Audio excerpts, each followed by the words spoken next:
предавшим свой народ, продающим интересам своего народа республики, позор! Идущим на очередные предательства, позор! Готовящимся к очередным предательствам, позор!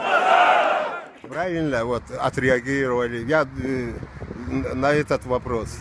Они более, особенно молодежь, Ингушетии молодцы вообще в этом вопросе. Они заняли определенную позицию, что ревизировать земли и делить после того, как все уже разделено.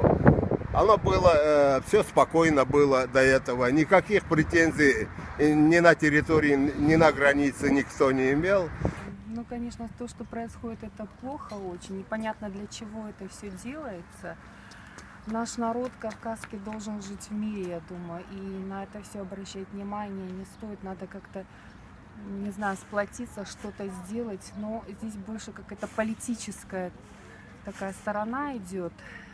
Ну, если повторится в Дагестане, ну, конечно, ни один дагестанский народ не будет за такое, естественно, все будут против, но опять-таки надо все решить мирным путем, потому что явно это провокация, и это все нужно было оставить как есть, я думаю, и мы должны быть мудрее.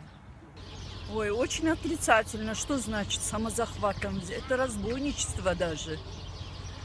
Никак, не положительно. Просто так взять, отдать свои земли. Нет, конечно. Вот действительно, прежде чем пойти на такой шаг, надо спросить мнение народа этого жителей Ингушетии, согласны ли они, почему не согласны, в чем причина.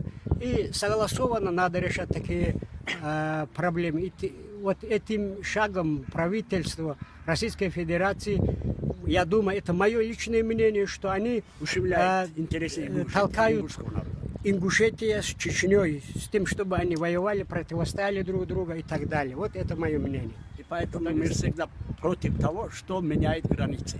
Границы должны быть те границы, которые были раньше, в советские времена.